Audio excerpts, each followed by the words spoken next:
Do il benvenuti a tutti, ai colleghi presidenti dei vari consorzi, alla stampa che oggi ci fa l'onore, ecco, di essere qui con noi per poter poi parlare del centenario della bonifica integrale. Lo svilupperemo oggi in sede AMBI con i vari relatori che vedete al mio fianco e che poi di volta in volta vi saranno presentati da Fabrizio che ci coordina un attimino in questo momento particolare che vuole dare il là al centenario di quel famoso congresso che si è tenuto in San Donà nel 1922, nel marzo del 1922, proprio in questi giorni, e che voleva diciamo, cambiare un po' la direzione della bonifica che si conosceva fino ad allora.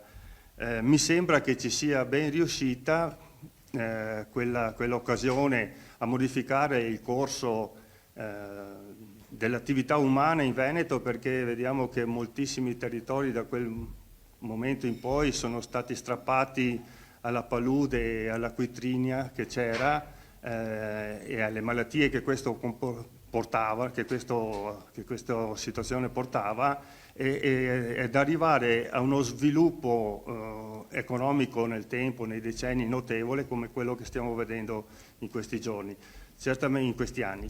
Certamente forse si è un po' esagerato da un certo punto di vista e noi vorremmo con questa occasione cercare di capire quale può essere l'attività futura e il futuro prossimo della bonifica veneta, ma come sappiamo il Veneto nel 22 ha dato il là ad una iniziativa che poi si è sviluppata in tutto il Paese Italia.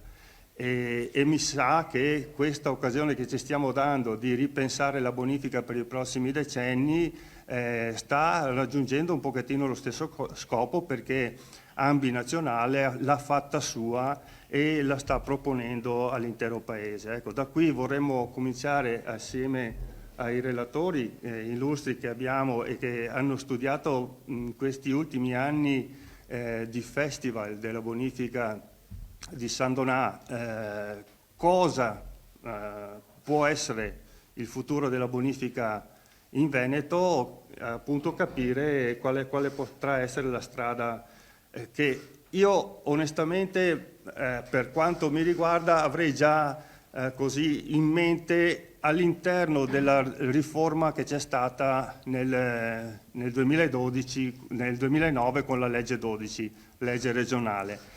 All'interno di quella norma, forse magari poco conosciuta, ci sono i presupposti dal mio punto di vista per una nuova bonifica e spero, ecco, che da questo momento che può essere sicuramente interlocutorio, ma che dovrebbe, ecco, proporre qualcosa di nuovo per il futuro, si possa approfondire anche quella norma che dal mio punto di vista, ripeto, dà già delle indicazioni.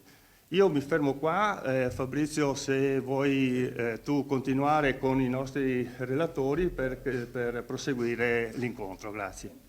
Grazie, mi associo ai saluti ai colleghi giornalisti che sono convenuti qua in una giornata che è particolare per due motivi. Il primo è legato alla cronaca, della siccità che sta colpendo il Paese, e cui ovviamente, se siete interessati, nessuno dei presenti si sottrarrà, se volete fare del massimo i rappresentanti di tutti i consorzi di bonifica del Veneto. La seconda coincidenza è che oggi è la giornata mondiale dell'acqua.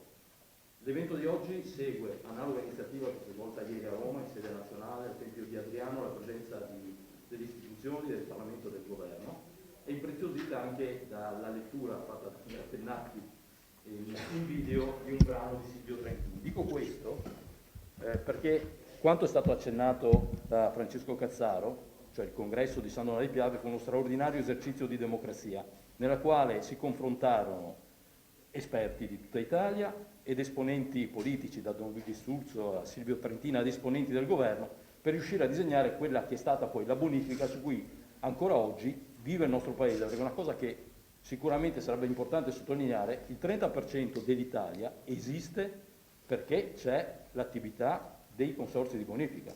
L'Italia è tenuta asciutta per il 30% di pianura, da oltre 800 idrovore. Pensate che se non ci fosse il lavoro di queste idrovore sparirebbe, per intenderci, la costa che va da Rimini fino a Trieste, cioè uno dei giacimenti turistici del nostro paese non ci sarebbe. Dico questo perché nelle semplificazioni giornalistiche potrebbe accadere. Quello che si celebra da oggi per un anno non sono i 100 anni dell'AMBI o i 100 anni dei consorzi di bonifica. La bonifica inizia all'epoca degli Etruschi. Si festeggia un momento storico importante, di cui poi sicuramente Elisabetta Novello spiegherà in maniera più precisa, un momento storico importante in cui si disegnò il paese. E quello che AMBI vuole fare con queste iniziative è disegnare il paese dei prossimi 100 anni e possibilmente anche più in là. Cioè non un punto di arrivo, ma un punto di partenza per l'Italia del domani. Detto ciò, adesso la parola alla prorettrice dell'Università di Padova, Monica Fedini. Sì, scusate se non ci mettiamo il microfono davanti, non si sente niente perché è collegato alla telecamera dello streaming. Bene, buongiorno a tutte e a tutti, giornalisti, presidenti e tutte le istituzioni. È davvero un piacere essere qui con voi ad aprire questa serie di eventi, di riflessioni, di studi, di ricerche e di scambi su questo che è un tema sicuramente di importanza primaria del nostro territorio. L'Università di Padova, come appunto istituzione, promuove attività e sostiene attività di terza missione proprio incoraggiando il dialogo in questi ambiti con il territorio, con le istituzioni, con le persone, con i cittadini e le cittadine. E questo è un progetto del quale siamo davvero tutti molto orgogliosi perché ha una ricaduta, un impatto significativo sul nostro territorio regionale e nazionale, appunto, come diceva il Presidente. Questa dimensione è una dimensione di responsabilità condivisa. Sentivo prima chi mi ha preceduto di democrazia. Democrazia significa mettere tutti gli attori e le attrici intorno a un tavolo e parlare e trovare quindi insieme delle soluzioni. E questo è un po' lo spirito in cui la terza missione, che accanto alla didattica e alla ricerca rappresenta diciamo, la terza colonna portante della nostra università, del nostro sapere, della nostra conoscenza, si inserisce. Questo poi progetto coordinato dalla professoressa Novello coinvolge saperi e conoscenze interdisciplinari e questo è un altro importante elemento d'orgoglio per noi perché abbiamo capito ormai da tempo che il sapere non è più unico, non è più disciplinare, ma il sapere cambia e promuove cambiamento soltanto quando le conoscenze di aree diverse, di prospettive diverse dialogano tra di loro e non all'interno dell'università. Dialogano tra di loro verso l'esterno e verso il territorio. Quindi questa è davvero una grandissima operazione di deprivatizzazione del sapere. Il sapere che dall'università esce e dialoga con il territorio e poi ritorna ai nostri studenti, ai nostri colleghi e colleghe. Quindi io sono davvero felice di rappresentare qui l'Ateneo di Padova, di rappresentare qui la terza missione, di promuovere e sostenere questo progetto al quale davvero auguro un buonissimo proseguimento, ma soprattutto una grande anche voglia di prefigurare scenari futuri che possano arricchire sia la ricerca che il territorio. Quindi grazie davvero a tutti e a tutte. Grazie, qua il microfono. Grazie, allora l'Università di Padova sta affiancando ormai faccio così. Allora, l'Università di Padova sta affiancando ormai da 4 anni AMBI e in particolare il Consorzio del Veneto Orientale in questo percorso chiamato e declinato sul nostro territorio Terre Evolute. Da un paio di anni è stato assunto il progetto anche a livello nazionale da AMBI ed è stato costituito un comitato scientifico cui concorrono oltre un centinaio di esperti, docenti di tutta Italia, di 13 università, coordinato da Elisabetta Novello, appunto, che ne è la responsabile di questo comitato scientifico, che domani vivrà fra l'altro un momento molto importante a San Donà di Piave. Grazie a Fabrizio, grazie a tutti voi per essere qui presenti, ringrazio i presidenti dei consorzi di bonifica, e l'Ambi Veneto e l'Ambi Nazionale che ci ha sostenuto, l'Università di Padova che è sempre stato insomma, con noi in questa avventura. Allora, siamo a marzo del 2022, quindi esattamente 100 anni fa, a San Donà di Piave si teneva questo importante convegno, il motivo per cui insomma, già da 5 anni lavoriamo in questo percorso che ci doveva avvicinare a questo grande momento. Domani ci sarà a San Donà di Piave, quindi esattamente 100 anni dopo, ci sarà un convegno che generalmente definirei storico, ma in questo caso è storico-contemporaneo. In quanto cosa abbiamo pensato di fare? Già il titolo è Leggere il passato per immaginare il futuro. Abbiamo ripreso gli atti del convegno del 1922, abbiamo ripreso le 6 relazioni che allora erano state presentate, le abbiamo affidate ad altrettanti 6 studiosi, storici, esperti delle materie, e parallelamente abbiamo pensato ad altre 6 relazioni invece che affrontassero tematiche contemporanee. Quindi esattamente come allora ci si focalizzava su alcuni temi, abbiamo cercato di attualizzarli nell'oggi e quindi leggere il passato per vivere il presente, quindi aggiungerei al nostro titolo, e per immaginare però insieme il futuro. Quindi questo era il programma, è il programma che speriamo di poter realizzare domani insieme. Quindi rivedremo insieme con i nostri colleghi quelli che sono stati i personaggi di allora, personaggi importanti, le voci di Serpieri, le voci di Trentin, di Omodeo, di Peglion, uomini che allora da tanti anni, cioè non solo dal 1922 ma già da decenni prima, e loro stessi da parecchi anni stavano già lavorando nelle bonifiche. Omodeo aveva lavorato nella Maremma Toscana, lo stesso anche Serpieri, ma tutti loro avevano già avuto occasione più volte di visitare le nostre terre di bonifica, di visitare le paludi, fin già dalla fine del secolo precedente, quindi dalla fine dell'Ottocento e nei primi anni del Novecento. E quindi avevano tutti loro acquisito già un'idea nuova di bonifica, che era già maturata soprattutto nei primi anni del Novecento, dopo la scoperta dell'eziologia malarica, cioè dopo la scoperta appunto che la malaria veniva trasmessa attraverso l'anofele, e quindi capire come era necessario anche provvedere ad un'attenzione maggiore per l'uomo, per il lavoratore, perché potesse lavorare in questi territori in maggiore sicurezza, quindi protezioni in reti metalliche, protezioni anche nel momento in cui si lavorava proprio negli scavi dei canali, in modo che gli uomini potessero lavorare in estrema sicurezza.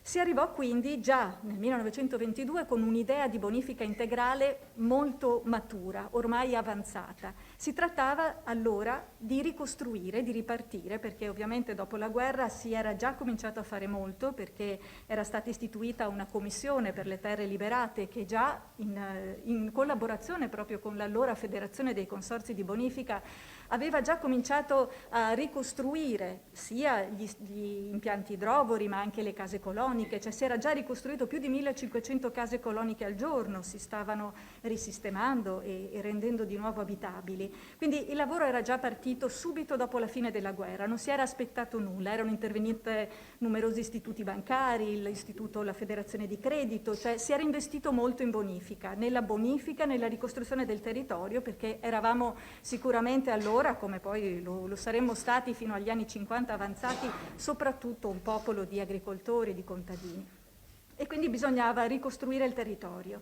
E insieme quindi si è iniziato a parlare, come diceva prima la prorettrice, questo bisogno anche di mescolare saperi diversi. Erano presenti ingegneri, erano presenti agronomi, malariologi, c'era competenze diverse, politici, avevano bisogno di parlare tra di loro, di discutere tra di loro, con chi nelle cattedre universitarie discuteva sulle tematiche più specifiche, anche legate appunto all'eziologia malarica, ma con chi poi nel territorio direttamente operava, quindi i dirigenti dei consorzi di bonifica che poi a loro volta dovevano guidare i lavoratori in queste opere.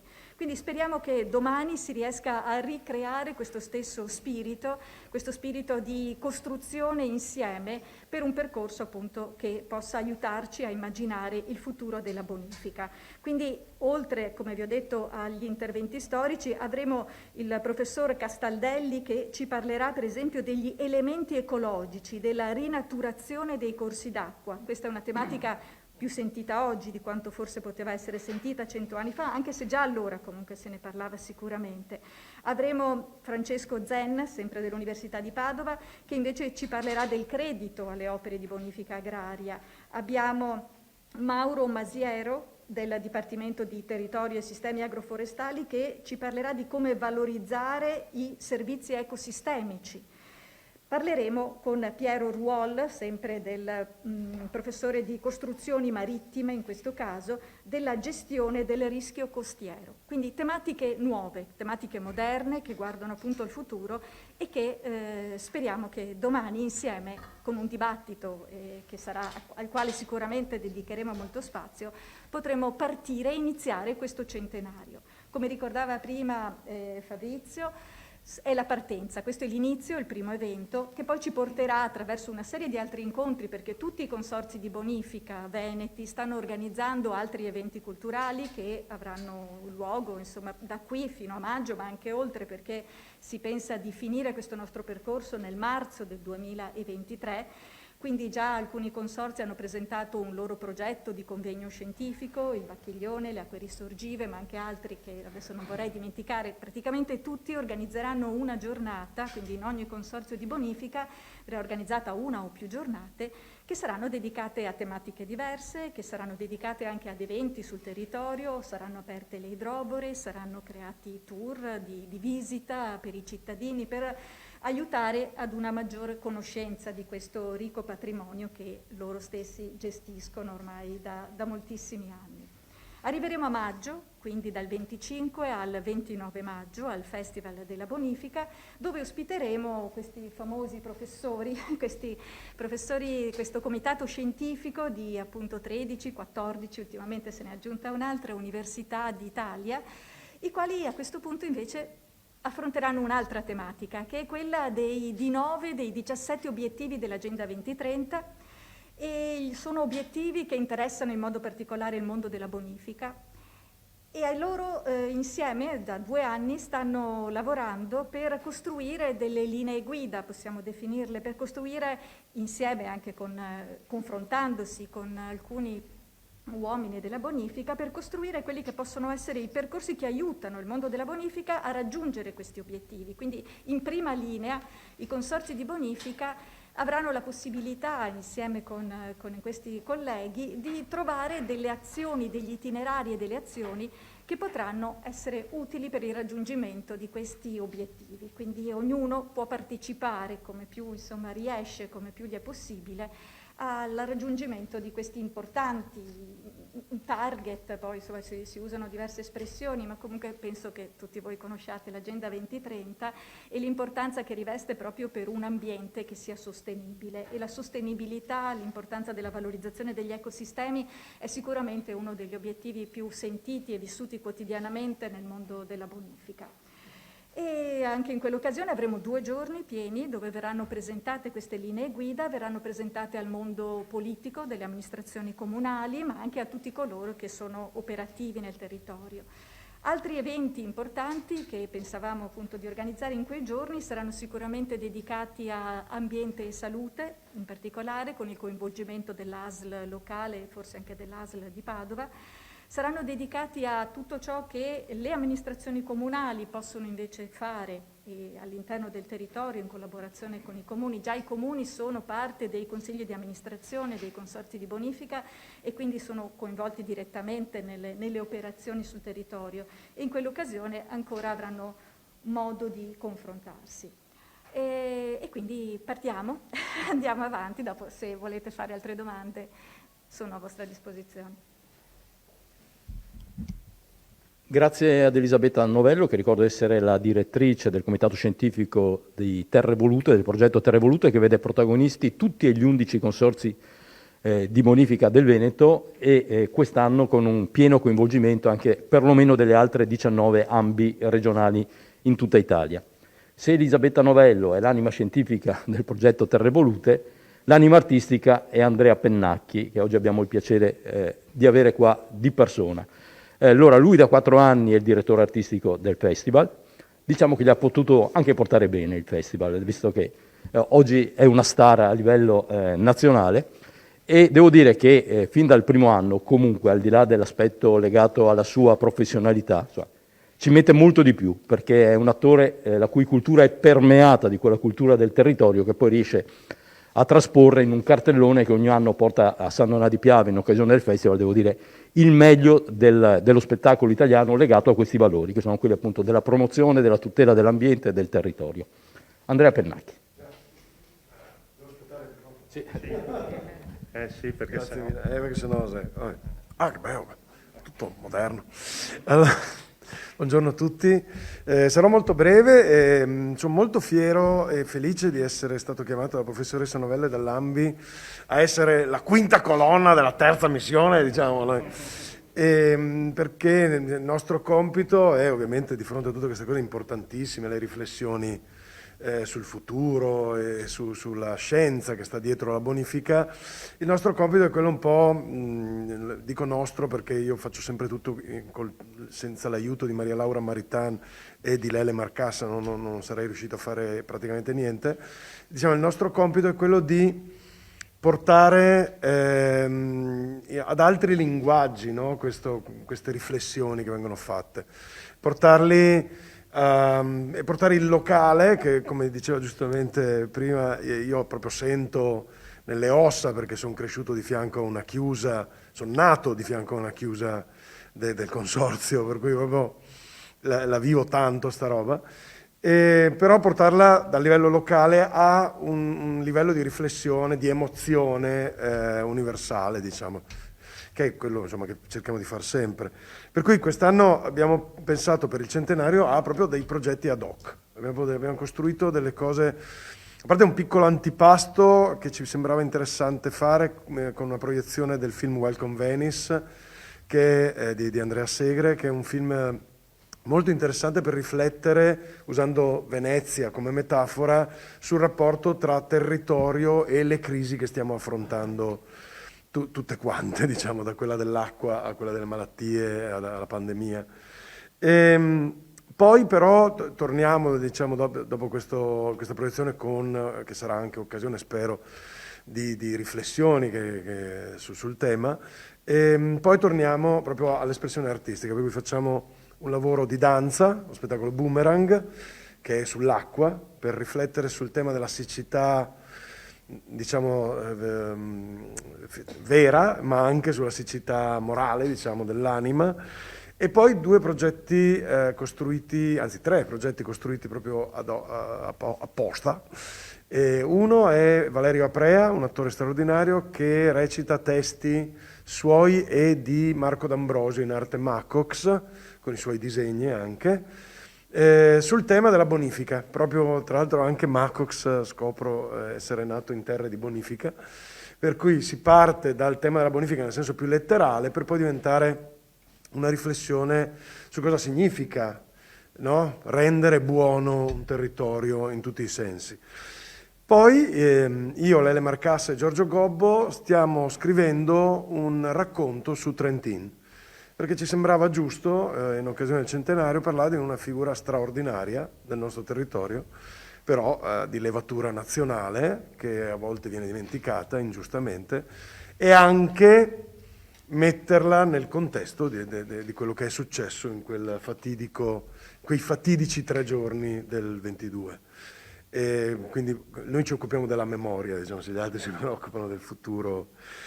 E in più abbiamo, perché anche la comicità ha sicuramente qualcosa da dire per far entrare poi una riflessione più elevata, abbiamo Ale e Franz che hanno scritto qualcosa sul cambiamento climatico, sull'inquinamento, che poi diventa una riflessione con Andrea Segre, che è economista, appunto, per una riflessione sul futuro, a partire da, perché no, io ci credo molto, una sana risata, perché ci vuole, diciamo, io credo che le risate, il divertimento, l'emozione siano comunque delle porte che uno apre per poi magari approfondire la riflessione anche su temi scientifici.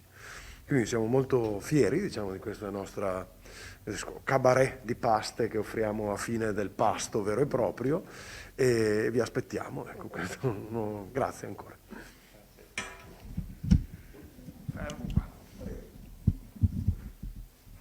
Elisabetta.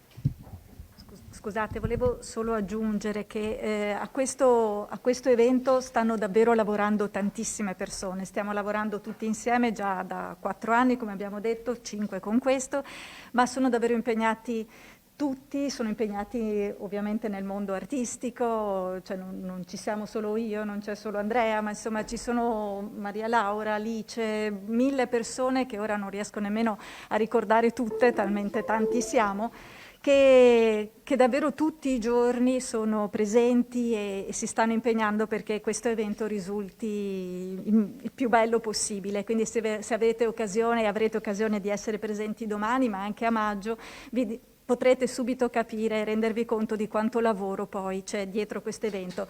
Ma c'è non solo perché ci deve essere, ma perché le persone che lavorano nei consorzi di bonifica, in tutti i consorzi di bonifica, davvero vivono questo momento come qualcosa di loro, come qualcosa che promuove il loro lavoro, e si sente, si percepisce questo. E un'ultima cosa, che volevo ringraziare davvero i comunicatori, il gruppo dei comunicatori, a partire da Fabrizio, da Mauro, da Antonella, da Cristiano che è qui presente, da Beppe Gioia che è qui con me, da Mario Maffucci, da tutti, che davvero ci sono sempre stati presenti, e voi stessi insomma che ci state seguendo, perché siete davvero molto, molto gentili e molto qui con noi. Si percepisce che anche, penso insomma anche voi ci aiutate a trasmettere questa positività e questa voglia di lavorare insieme. Grazie, adesso dovremmo essere in grado di dare la parola a Andrea Cristiano, che per gli accidenti del momento è nell'altra stanza, e quindi diamo la parola. Ci senti? Accidenti sanitari, ovviamente. Vuoi parlare? Sì, pronto? A te la parola, Andrea. Tieni il microfono vicino alle casse. Vai. Dove urliamo? Oh! Ti senti? Sì, sento, ma ho ritorno. Comunque, buongiorno a tutti e mi scuso per non essere con voi, però ecco, siamo... Sentite? Sì. Ecco, allora, mi scuso per non essere lì con voi, però ecco, ringrazio veramente tutti gli presenti, i presidenti, la stampa, e soprattutto le persone che hanno illustrato quello che è il programma del festival di quest'anno, che peraltro si inserisce, come avete capito, nel centenario della bonifica. A me era stato assegnato un piccolo compito, che è quello di evidenziare come questo grande evento del centenario sarà un evento molto diffuso, avrà il cuore centrale pulsante nell'iniziativa del Festival di San Donà, a parte con il convegno storico che si terrà domani e la conferenza stampa di oggi, ma in realtà in questo percorso saranno impegnati tutti i consorzi di bonifica con iniziative importantissime durante tutto quest'anno, e forse andremo anche con i primi mesi dell'anno prossimo, perché l'obiettivo è di arrivare a marzo del 2023 a chiudere proprio un anno di eventi e di incontri. Tutti i consorzi, dicevo, sono interessati con iniziative che abbiamo già in calendario, le stiamo affinando da un punto di vista delle date e dei temi, però avremo momenti per inaugurare opere, avremo momenti per andare a visitare opere che in questi anni compiono ulteriori 100 anni dalla loro costruzione. Ci saranno momenti di approfondimento, mostre fotografiche e momenti di dibattito e di convegno. Abbiamo già iniziato con un evento che abbiamo tenuto al Lab, che è quello che ha aperto peraltro la stagione di questi eventi, con una visita all'importantissimo cantiere che si sta mettendo in atto proprio sul canale Lab. Il convegno di domani, ripeto, è la prima data ulteriore importantissima, e prossimamente, per arrivare fino a maggio, che sarà il festival, avremo altri 2 importanti eventi. Uno per quanto riguarda il Consorzio Acque Risorgive, che metterà in campo un convegno di tipo tecnico con delle mostre fotografiche abbinate, e il Consorzio Bacchiglione, che terrà, penso all'Orto Botanico di Padova, un altro convegno importante sul territorio e sulla gestione sostenibile delle nostre attività. E arriviamo a maggio, dopodiché, scavallato maggio, il cartellone continuerà con ulteriori eventi e proseguiremo, come dicevo prima, fino a fine anno. Ecco, questo è vi dà il senso di come questa importante iniziativa diventerà veramente e toccherà tutti i territori. Non sarà solo un'iniziativa del Veneto, e quindi, affiancata alle iniziative che vi ho appena illustrato, che abbiamo sentito prima essere poi il cuore pulsante anche del festival, in tutta Italia, grazie proprio al coinvolgimento tramite l'AMBI nazionale con tutti i consorzi di bonifica d'Italia, si terranno iniziative collegate a questo centenario, che ne unirà virtualmente San Donà di Piave con tutto il resto d'Italia, proprio perché le celebrazioni di questo evento hanno segnato veramente la storia del nostro territorio. E vi ringrazio. Grazie anche ad Andrea Crestani, direttore di AMBI Veneto. Se i colleghi giornalisti hanno delle domande da fare, questo è il momento. Mi piace sottolineare come il lavoro scientifico che fa Elisabetta Novello è quello di attualizzare i temi della bonifica, ma il lavoro artistico che fa Andrea Pennacchi e che si sta portando avanti a San Donà di Piave ormai da 5 anni, vuol dire riuscire a rendere pop, mi si permetta il termine, un termine che è bonifica, che nell'immaginario collettivo fino a qualche anno fa era un termine desueto, convinti che non dovesse più esistere. Perché esiste ancora la bonifica? Perché è un'attività permanente, come dicevo prima. 30% della pianura italiana esiste perché esiste la bonifica, e quindi riuscire a far parlare Ale e Franz, o mi si permetta la banda di propaganda live, di un tema come questo è una straordinaria rivoluzione culturale, che devo dire, grazie ad Elisabetta Novello, che ha avuto l'intuizione, e ad Andrea Pennacchi, insomma, per baricentro da 5 anni San Donà di Piave. Detto ciò, a voi la parola. San Donà di Piave è il Veneto, perché poi alla fine è partito da lì, ma insomma ha gemmato. Prego, Francesco.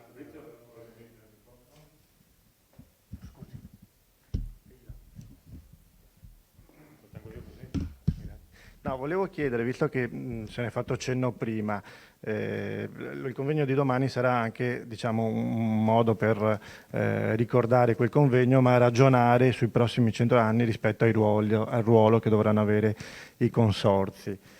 Immagino che sia un aspetto che verrà approfondito domani, ma vi chiedo se è possibile anticipare qualcosa. Cioè, nel senso, i consorzi da qui ai prossimi 100 anni, che ruolo avranno per la difesa di questo ecosistema, anche in previsione del cambiamento climatico con il quale dobbiamo incominciare a fare i conti, insomma, ecco. Lo chiedo a Cazzaro e alla professoressa Novello, credo.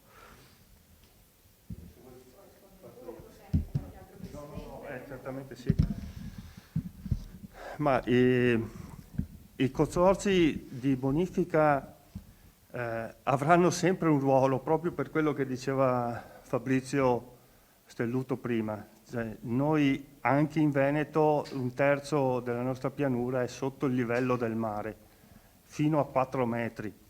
Quindi pensate cosa vuol dire non aver bonifica, vuol dire tornare a non essere abitata una gran parte della pianura veneta, che tra l'altro è dove si è sviluppata la maggiore urbanizzazione. Quindi da questo punto di vista, poi invece quel che ci interessa è capire l'evoluzione che potranno avere, perché esisteranno per sempre, finché ci sarà l'uomo. E il ruolo che avranno dipenderà molto, ecco, dalla coscienza che prenderà un po' anche l'opinione pubblica. Per questo ci stiamo impegnando molto per comunicare verso l'esterno cosa sono e cosa fanno i consorzi, perché più coscienza si prende della loro attività e più noi possiamo anche essere aiutati e supportati nella nostra attività. Ci sarà sicuramente un'evoluzione, come è stata dal 1922 fino ad ora. Come dicevo prima, allora l'impellenza era quella di strappare territorio utile per l'agricoltura, quindi per produrre alimentazione per l'uomo e per dare la possibilità all'uomo di abitare un territorio piuttosto impervio, come erano le paludi in queste zone di quel tempo. E in questi giorni, in questo ultimo periodo, vediamo quanto i consorzi si adoperino e si occupino di ricostruzione ambientale. In un certo, è un termine forse un po' poco ortodosso, ma stiano cercando di riqualificare sia corsi d'acqua che altre, diciamo, aree del nostro territorio, per riportarle anche a quella biodiversità che nel tempo si stava perdendo e che è fortemente necessaria per avere varietà di cibo e non solo, anche salute per le popolazioni. Diciamo che mi viene questo, come c'era la malaria un tempo, forse adesso non abbiamo più la questione sanitaria legata esclusivamente a malattie, ma abbiamo questioni sanitarie legate all'ambiente che abbiamo un attimino deteriorato nel tempo. Il ruolo dei consorzi rimane sempre lo stesso, cercare di dare risposte per migliorare l'ambiente in cui vive l'uomo. E da questo punto di vista diciamo che la nostra attività evolve di pari passo all'evoluzione che ha l'essere umano nei tempi che vive contingenti. Elisabetta? Sì, Elisabetta darebbe la parola a qualcuno dei presidenti, perché credo insomma che sia giusto che siano loro ad esprimere. Sì, mentre gli passo la parola per farvi capire, se è facile immaginare la funzione della bonifica nel delta del Po, molto più difficile è perché non lo si sa che metà della città di Padova è sicura perché c'è l'azione del consorzio di bonifica, ma non ci sarebbe neanche l'aeroporto di Tessera, non sarebbe operativo senza l'azione del consorzio locale.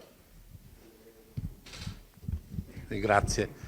Allora io volevo solo prendere spunto dalla sua domanda per un quesito che mi sono... Sono Paolo Ferraresso, presidente del Consorzio Bacchiglione di Padova. Allora, è una domanda molto bella e molto anche attinente.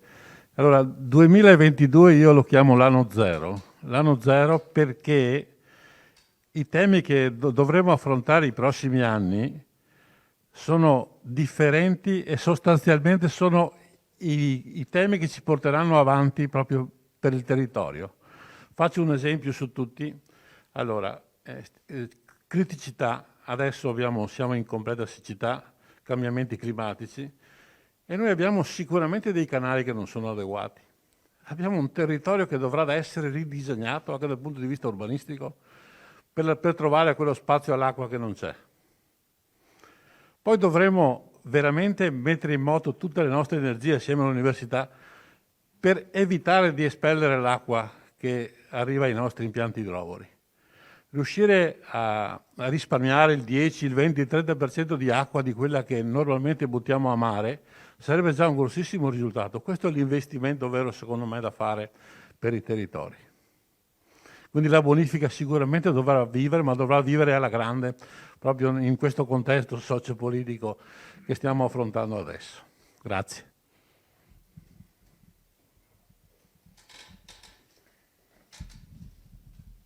Altri interventi da parte dei presidenti oppure altre domande da parte dei colleghi giornalisti?